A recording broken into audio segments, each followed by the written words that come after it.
He's great. I got to spend over an hour with him before this started, and so I had a speech written out, but I'm not going to use it because... So basically, Kenneth Cole started talking about HIV and AIDS at a time whenever you couldn't really talk about it. And as most of you probably know, he started doing so as a young designer and as a straight man. It's one thing to jump onto your own causes, it's another thing to push forward as he does for all LGBT causes and for HIV and AIDS causes. He took over as the chair of AMFAR, which originally was the American Foundation for AIDS Research, and he reconstituted it and he made it an international organization to help meet the need. His wife runs a national homeless program throughout the United States, and the two of them together make such a difference in the world. In talking with him, it was clear, like, you know, everybody who I kept seeing before this started, I just kept saying, he's just as nice of a person as he comes across. And he really is. We're very honored to have him here today. He has recently taken his company private from public and is not doing a lot of these engagements anymore. And he kept this one to us, for which we're very grateful. So I'm going to end with a quote by Robert Louis Stevenson. It's a quote that I love, but I think it really epitomizes how rare people like Kenneth Cole are in our world and how grateful we are to have him here. So, it is true that we might do a vast amount of good if we were wealthy, but it's also highly improbable. Not many people do, and the art of growing rich is not only quite distinct from that of doing good, but the practice of the one does not at all train one for the other. Kenneth, thank you for being one of those people, and welcome.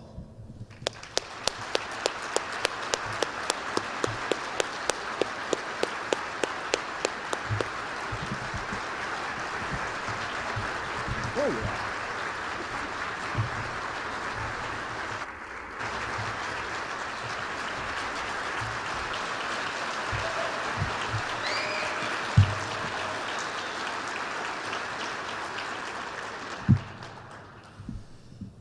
Thank you.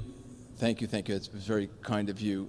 Thank you, Reverend Sloan, for your kind words and so effortlessly exaggerating my expression of worthiness. As I have learned, Chicago House has been a leader in housing supportive services for people living with HIV/AIDS, including housing prevention, medication adherence, and employment programs, clearly worthy of all of our support, and I commend all of you for being here and for supporting them the way you are, and many of you do. I commend Reverend Sloan for his inspiring stewardship and Chicago House for all that it does and all that it has done since 1985. Coincidentally, in 1985, as he somewhat alluded to, I ran my first AIDS awareness campaign, which I'll refer back to shortly. And in 1986, a year later, I was a founding board member of Help USA, a New York-based organization founded by Andrew Cuomo, New York's governor, to provide housing and vital services to New York's growing homeless population, including people with HIV/AIDS, and today they are the largest provider of such services in the country. So yes, I have a genuine appreciation for the important work that Reverend Sloan and the Chicago House does, and I appreciate this invitation to be here to share with you and or impose upon you certain aspects of my journey and a few insights I picked up along the way. I wasn't sure if I was going to be asked to speak about trans or trends. But I figured I'd speak about neither. First, as a disclaimer, you should know that I don't typically do this, speeches. In fact, I still have a day job. I design, market, and sell stuff in lots of places and lots of sizes. But if you feel a need to judge me and or my remarks, please keep this favorite adage of mine in mind. Before you judge someone, you should walk a mile in their shoes. Then if you don't like them, you're a mile away and you have their shoes.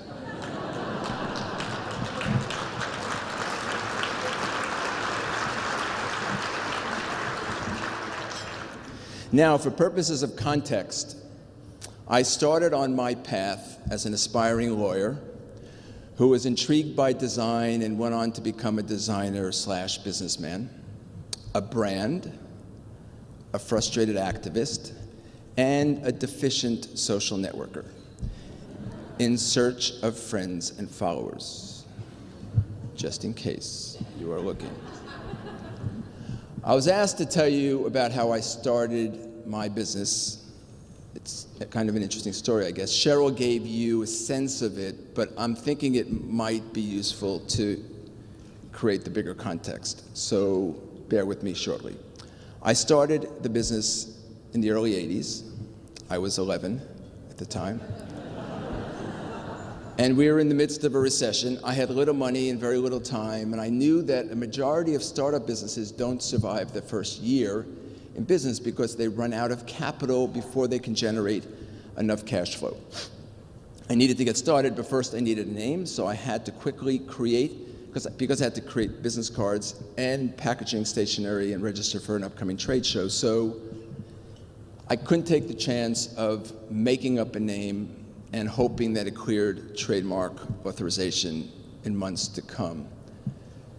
So I used the one my parents had come up with some 20-odd years prior, as I knew one usually could get their own name registered. The certificate of incorporation for Kenneth Cole Inc. was filed, and then after going to Italy and designing a collection of cool lady shoes, I needed to make plans then to sell them at the upcoming shoe show, trade show. In the shoe business at the time, there were basically two options. One can take a room at the Hilton Hotel along with about 1,100 other companies, 30-some-odd companies, 30-something floors. I'm sorry, there was 1,100 companies, 30-some-odd floors, 30-some-odd companies per floor, which would not give us a whole lot of identity, and at a cost I still wasn't sure we could afford. And the other alternative was to take a big fancy showroom within a 2-block radius of the hotel, for which I clearly neither had the money or the time. So I asked a friend on a whim in the trucking business, and I said, if I could get permission to park one of your 40-foot trailers across the street from the Hilton Hotel, would you lend it to me? And he said, his response was something to the effect, of course, jerk. This is New York. You can't park a bicycle for 15 minutes, let alone a truck for 3 days. But I asked him if I could, would you lend it to me? And he said, I'll even help you decorate it. So I called the mayor's office. It was Mayor Koch at the time. I said, excuse me, Mr. Mayor, how does one get permission to park a 40-foot trailer on the corner of 6th Avenue, 56th Street next week? It's December 2nd. And the answer is, son, they don't. This is New York. We give permission only in the case of if you are a utility company servicing our streets, AT&T and Con Ed, or if you are a production company shooting a full-length motion picture, because we were going through an I Love New York campaign in the early 80s. That afternoon, I went to a stationery store, changed the letterhead from Kenneth Cole Inc. to Kenneth Cole Productions Inc. And the following morning, I filed for a permit to shoot a full-length motion picture called The Birth of a Shoe Company. We opened for business that December 2nd on the corner of 6th Avenue and 56th Street. We had 2 New York policemen as our doormen, compliments of our fine mayor, models that aspired to act, stanchions, Klieg lights, and a director, and sometimes there was film in his camera, and sometimes there wasn't. In 2.5 days, we saw every important buyer, every important store, customer, and we sold the entire 40,000 pair of shoes that we had fantasized about hopefully selling. And we were off and running. Now, I've kept the name, and I continue to tell the story because it reminds us of the importance of resourcefulness, and that the best solutions are usually not the most expensive, but in fact, the most creative.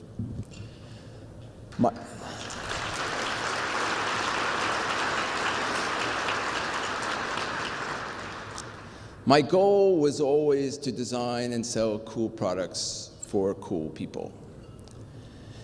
But to connect with this coveted target consumer, I knew that I would have to consistently be timely and, even more important, relevant. Although ambitious, I also knew that to truly build a meaningful connection, I should promote not just what people looked like on the outside, but who they were on the inside, not just what they stood in, but also what they stood for. That said, I had not planned to combine my business agenda with my philanthropic passion. It sort of just happened. In 1985, I was confounded by a most unsettling reality. All around me, people were contracting this strange virus that was infecting and killing young and not so young men at an alarming rate. What made it even worse is that people dared to speak about the crisis. In fact, Ronald Reagan, who was president of the United States at the time, didn't mention the word AIDS until 1987, until 40,000 people had already died. People were concerned that if they did, they would be presumed to be either infected or a member of a high-risk group, which meant that they were either gay, an IV drug user, or Haitian. So I figured that if I spoke out, being a single male designer, people would naturally just assume that I was Haitian.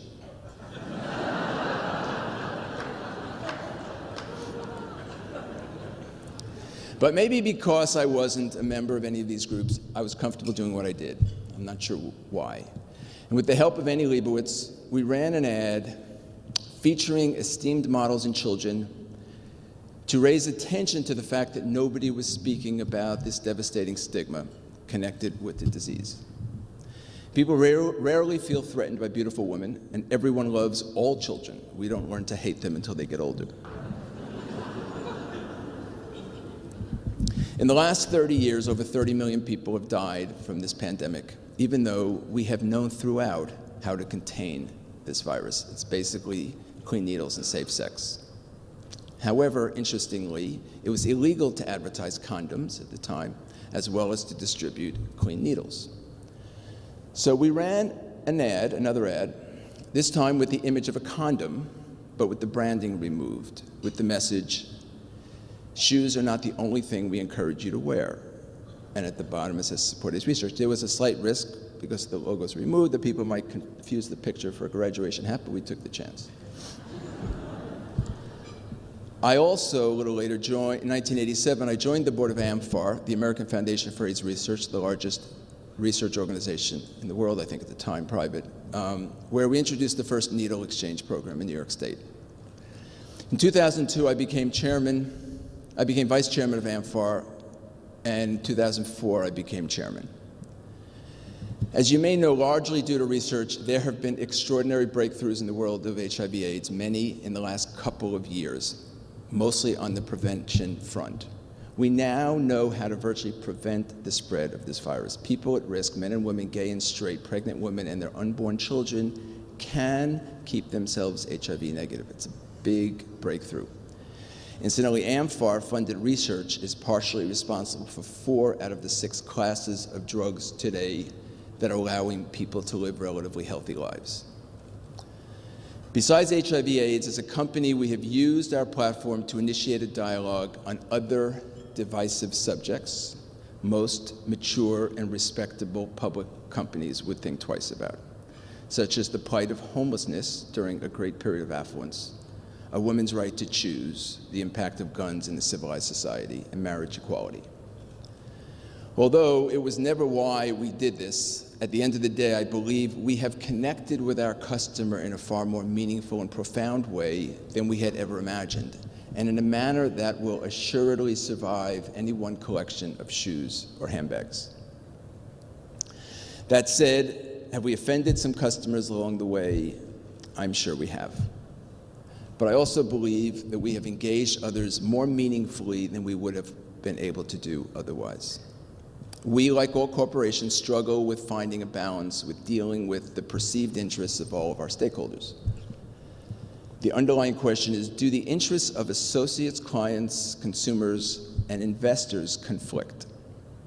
As most know, in the interest of addressing their short-term financial agendas, businesses are often oblivious of many long-term implications. Yes, a pre-existing condition. I am inclined to make the argument that workplace wellness serves the interest of all stakeholders. As we all know, over time, it lowers the cost of doing business while enhancing productivity, which, by the way, allows for more time to shop for cool clothes and accessories. I have been asked if I thought it right for a business to invest their resources in non-core community initiatives, and are businesses and communities' interests related, or are they independent? To which I respond that I believe they are not only related, but interrelated, and they are not independent, but interdependent. And I believe they are, in fact, the proverbial hand that feeds each other. And I believe that all businesses will come to the same conclusion, and that either their hearts will get them there, if not, eventually their balance sheets will. So in closing, before I take questions, I want to just share with you a favorite story of mine. It's a story of an old gentleman, I think he was from Chicago, who was driving down, I think it was the Kennedy one evening, and he gets a call from his hysterical wife, who goes on to say to him, "Honey, you better get home fast. I just heard that there was a lunatic on the same road you were on driving in the wrong direction." He paused, thought for a second, not wanting to unnecessarily alarm her, and then he finally said, "Sweetheart, it's worse than that. There are hundreds of them."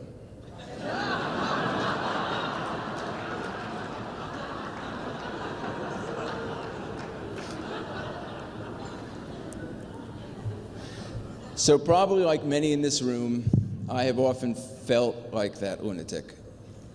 And so I guess a lesson being that, before I turn this over to Cheryl, is that even if you're going against traffic, you may still be going in the right direction.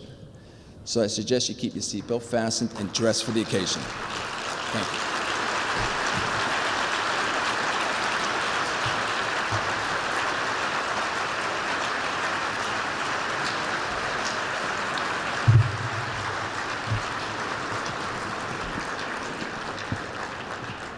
I think Cheryl is going to interrogate me right now. Hi, BFF. That was great. So inspirational and powerful. You ready for some one-on-one? You have a seat over there, young man. Can I call my lawyer? You might need to. How do you do, everybody?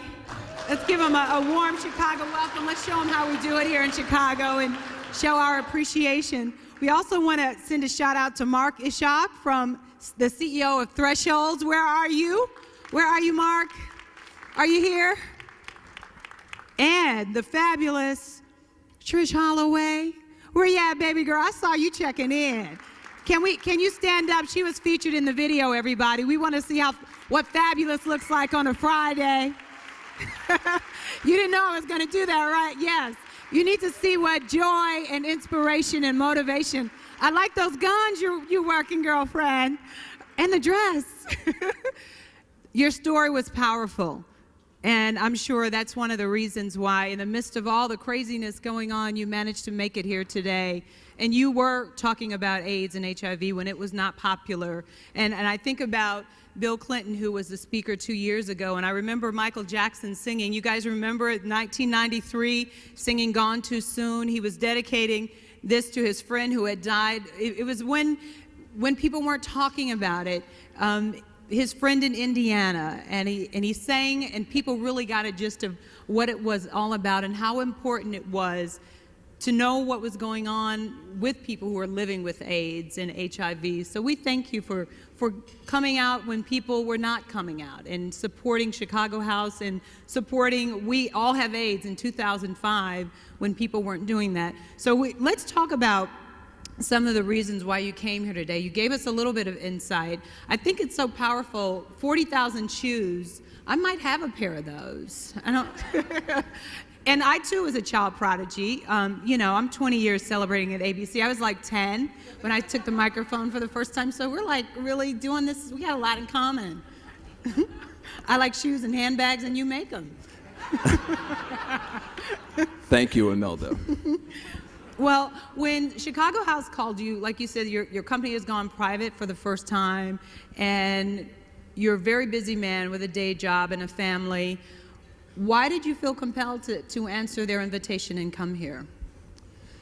Well, I love what Chicago House does. I think that so much of what I have committed so much of my resources to for so many years at this point, pretty much for the extent that they've been doing it, and almost simultaneously the same year and the same time, and homelessness as well as HIV AIDS. And these are two plights that just don't need to exist, and they're not as they appear on face value. Homelessness was, as was the HELP model, goes on to say, homelessness is not about people who don't have homes. It's about people who have social circumstances that don't allow them to live and find and maintain homes. And so they insist upon that you subject yourself and commit yourself to certain services like substance abuse, mental illness, job training. Some people are not trained. And in some cases, it's just childcare, because in that case at the time, a third of New York's homeless were single moms with kids that couldn't afford to get a job. So they provide the services, they put the facilities in place, and the person commits to get themselves back on their feet. At AMFAR, nobody was speaking about AIDS early on, and I guess in some ways because stigma was so pervasive, many might argue even maybe more dangerous than the virus itself, and how it was just devastating people's lives. But it's what Chicago House does today, and they do it with the trans population, and the ability to talk about these issues publicly is the easiest way to kind of ease that. And ultimately, we've seen how it's changed. In fact, today people can live with AIDS, and nobody needs to contract AIDS because of all the extraordinary breakthroughs and the commitment across communities. And it's become, in effect, mainstream, as they use the term. In the short term that I've known you, I really appreciate that you walk the walk and you talk the talk and you believe in what you support. And I really like that motto, what you stand for is more important than what you stand in. And you're talking to a girl who loves shoes, okay? So I appreciate that. But sometimes your mottos have gotten you in trouble a little bit. Over the years, they've been a little controversial. Talk about some of those controversial ads and billboards and how you overcame some of the backlash and reaction to all of that. So we've always done this. And I've done this going back to the 80s. So before we were a public company, people says, well, how can you do this as a public company? Well, this is what the public signed on for. They knew, nobody was really ever surprised. And people also ask, well, is it appropriate for these political messages? And I've always argued they're not political. They're social messages, if not human messages. They're not really political. And often the distinction is timing. 4 years ago, it was very important, for example, I wanted to have, I felt a very transformational moment in American history. We were about, I believed, to elect an African-American president, which is going to send this profound message, not just to America, but to the world, that everybody's dreams can come true. And I wanted to, at that moment, to emotionally connect with people. So what I did was I had these big billboard in New York, and I wanted that billboard up at 4 o'clock in the morning on election eve. But in order to do that, I had to print both scenarios. I had to be prepared. So when people drove to work at 4 o'clock in the morning, we posted a billboard that said, congratulations. It said, finally, a precedent we can be proud of. Congratulations, Barack Obama. And people say, well, is that political? And I said, no, it's not political. 24 hours prior, it would have been political. A week later, it would not have been relevant. So timing is everything. And people say, well, what would have happened if he lost? And that billboard was never seen, and that one would have said, out with the old, in with the older, congratulations, John McCain. So we're also doing that, by the way, for this next election, but I can't tell you what the billboard is. But nobody's going to tell. Nobody's going to tweet it or Facebook it or anything. Nobody's going to say anything. But what I'm I mean, going to do there's no is, cameras. the election's Tuesday, but Monday we're going to post it on our website just for you, though. You're the only ones that can see it. Like but you have to everybody? friend me. Ah, there's always. Because I don't have a lot of friends, and I need likers. That's what friends That's what are friends- for. In good And I'll tell you times. one other example, too, which is great. So I have personally never intellectually been able to understand the purpose of in a civilized society of automatic weapons. And back in the 80s, this was a public debate. And, you know, people make the argument, well, I want to be able, the Second Amendment lets me hunt and it lets me protect my family. But statistically, there's no proof anywhere that that works, that it does in fact protect you. And all it does is, in fact, the owner of the gun is far more statistically likely to be the one victimized by it than a stranger. But even more so, automatic weapons, which are meant to kill as many people in the shortest period of time.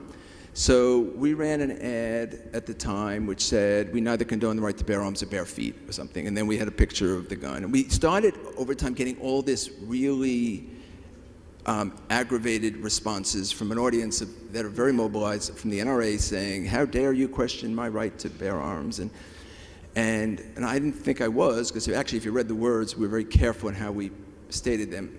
And that was the point in my career when I was trying to be responsible. And then, so we were getting all these responses, and they'd go on and they were handwritten, small fonts, long 3-4 page letters saying, what the hell do you know? Make your damn shoes and your clothes and leave us alone and let us, Second Amendment gives us the right to bear arms. And then the letter goes on to say, and I bought my last pair of Cole Haan shoes.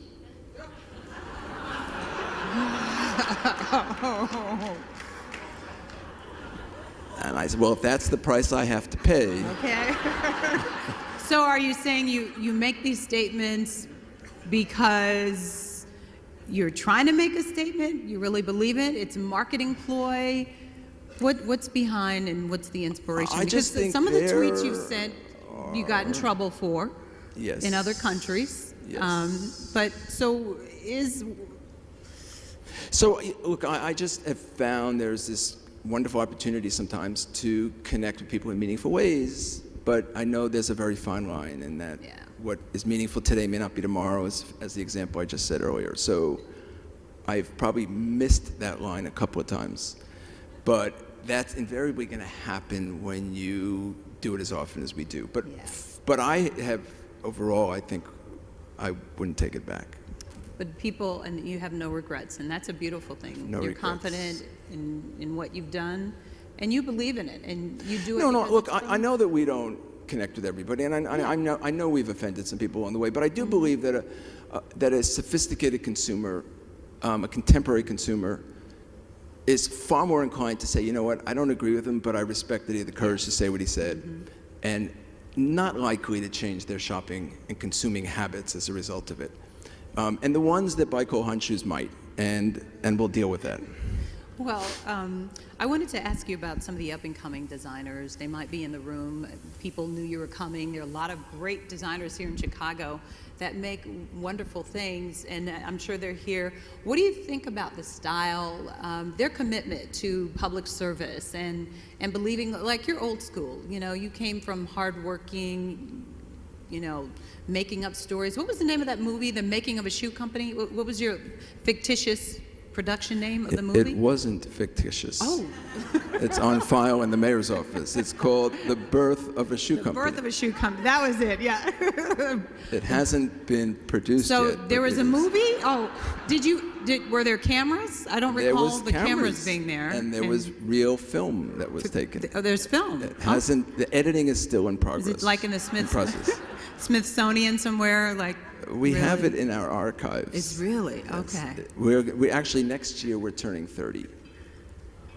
We're getting old. Actually, like I don't Tribeca really. Film Festival or something? I actually prefer to say it's our 21st anniversary of our 9th year in business, but we're turning 30 next year. And then we are hoping to, and I'm being asked to do a book. And and somehow we will chronicle this journey, and we'll burden you with some of that footage. And then we'll do some big production, first ever, never seen before. In Chicago. The video that made Kenneth Cole who he is today. That no one saw. Right. I did a book once before. I think 3 people read it during our 20th anniversary. And you should know it had 10 and a half chapters. By the way, it's very. 10 and a half. Okay. Yeah, and people say, why? I said, because you don't ever want to end a business book in chapter 11. So I ended it in 10 and a half chapters. So what about the up-and-coming designers? You know any that we need to know So any in I've Chicago? met some people actually here before who are on that path. And it's a very rewarding one in effect. I mean, and I just think it's important that people they're able to keep a healthy context, because I think creating clothing alternatives, wardrobe alternatives for people is a privilege. And because everybody has so many to choose from every day. And what one wears and the choices people make every day are all defining. And people say, well, I'm not really a clothing guy. But you know what?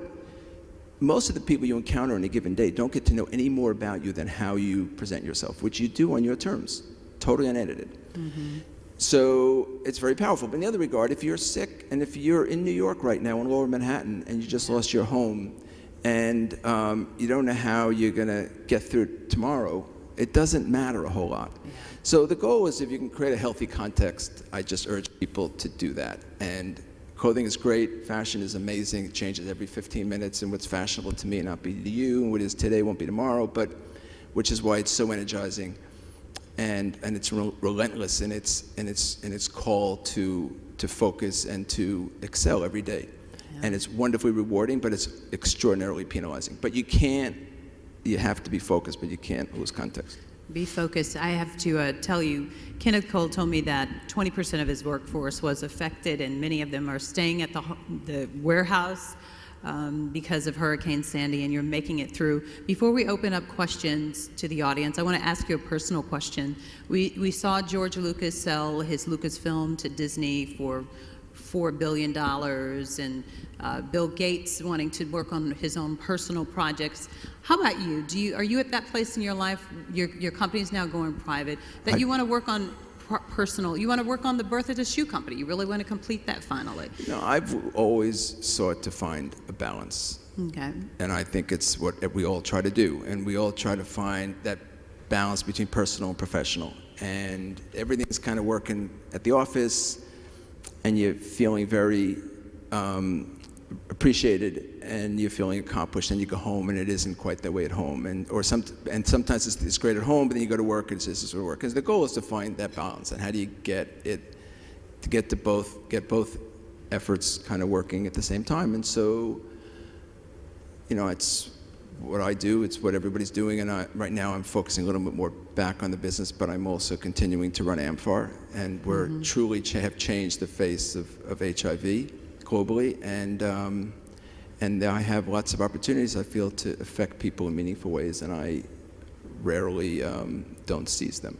Because really, at the end of the day, it's being servants here on earth. That's what we're here for. I believe that. To do work as service. So I wanted to know that, because George Lucas was saying that he wanted to do more personal movies and more personal projects. So you get to a place in your life and you want to do something that's right here versus the global, the massive scale. So that was my own personal question. So thank you all for letting me do that. We're going to open up for the donors and members of the audience. If you just raise your hand, be kind to Kenneth. You don't have to be so kind. I can't see the lights, but I'm going to take a couple of questions. Maybe nobody has any questions for Kenneth? Because if you don't, I'll ask some more. Do you want to talk about your family? We got some questions now. I have 3 beautiful daughters. Yes. Who tell me what I'm not doing every day. So you're the only man in the house. I'm a very lucky guy. Yeah. So, and I get to really work really hard and be very passionate about what I love to do. Yeah. I think there's a question over here. It's very important, Kenneth. What's your favorite accessory?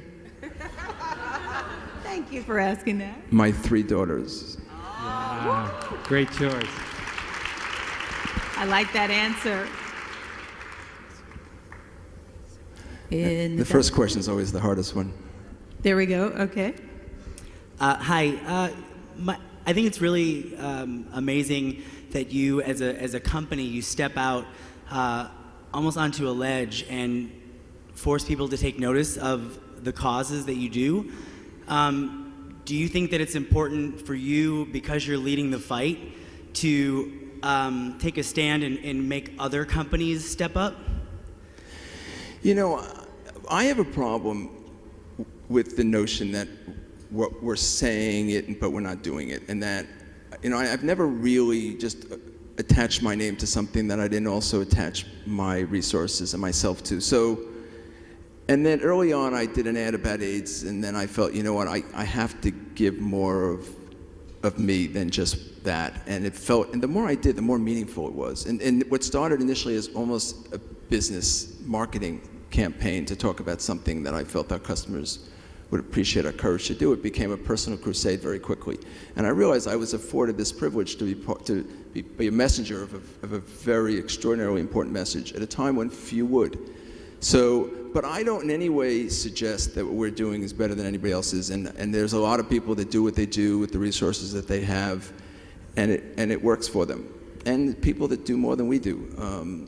But I've done it, and I did a book recently on our 25th anniversary called Awareness, which is a foundation that we've set up where we support certain initiatives. And the only reason I agreed to do the book is because I was told I don't have to write it and I get all these other people to do it. And what I did was I reached out to friends who have inspired me over the years, and I asked them if they would agree, I think it was 500 words, to tell their story of why they've done what they've done. And at the end of it, with a suggestion of what other people could do. And at the end, those dozen people I reached out to, it ended up being 92 people, and it took us a year and a half to finally get the book done. And almost every one of them said the same thing. If they could do it over again, they would do more of it, or they would have done it sooner. And that they felt they were the biggest individual beneficiaries of their commitment to their community outreach. So as we were searching the room, Kenneth, were you compassionate very young age, 5 years old, 10 years old? Do you have memories of helping, going door to door and collecting money and helping out, or did something happen when you were older? I think I took drugs growing up. Okay, Cheryl, we kids, do have a question don't try back this here. at home. This is not, No, it's just, I was always very passionate about everything that I did. And I always committed myself wholeheartedly to that which I believed in. And that hasn't changed. All the way in the back? All right, we do have a question here from our good friend Jacques, who many of you might remember having met at our brunch and fashion show this past spring. Jacques is an up-and-coming designer and a total rock star, if I may say so myself. So here's Jacques. Hello, everyone. Hello, Jacques. I was wondering, how do you feel now about fashion? Like, did your views from back then change from now? How's my views about fashion changed? Yeah. Yes. It's changed a lot. You know, first of all, I used to think early on that my job as a designer was to tell people what they should wear. And I learned over the years that my job is that people know what they want. My job is to try to understand what they want and give it to them in a way they don't quite expect it. And there's a big difference there. So it's basically really kind of being one with your consumer. And I was also very lucky too, because, you know, they say in business you have to put yourself in the proverbial shoes of the person you want to do business with, and I was the person, I was the customer. So I felt very comfortably assess what to me felt new and compelling and what didn't. And then it was myself, and then it was the female counterpoint to myself. So, but you need to be very self-critical and self-objective, and you need to consistently look at the universal alternatives, and you have to figure out, you have to know what's out there, not so that you know what to make, but often so you know what not to make. Good luck to you, Jacques. Jacques. You win just on your name. I like that. Well, this is going to wrap up this year's speaker series for the Chicago House. Let's give Kenneth Cole a big, warm, loving Chicago round of applause, everybody.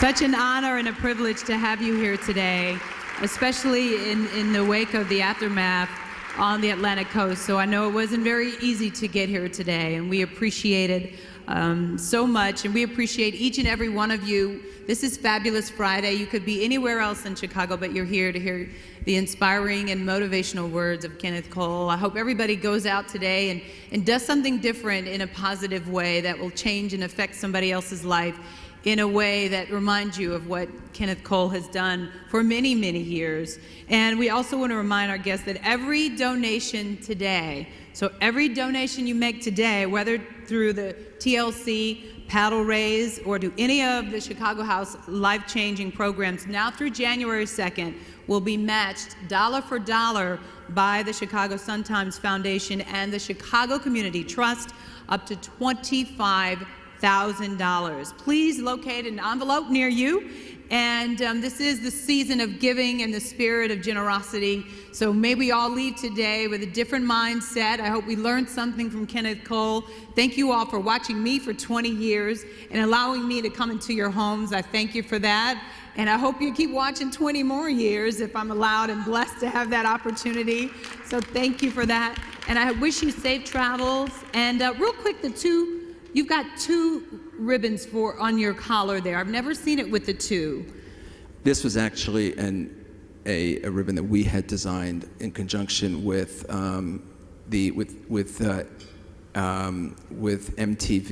Group. It was Awareness MTV and AMFAR last year to launch to commemorate the 25th year of the journey. And we sell them in our stores, and the proceeds go to AIDS research. Well, the journey continues. And thank you all, everybody. Have a blessed weekend and be safe. I hope you enjoyed yourself. And Chicago House, thank you for letting me be a part of this. May I come back next year, I hope. Thank you. Thank you.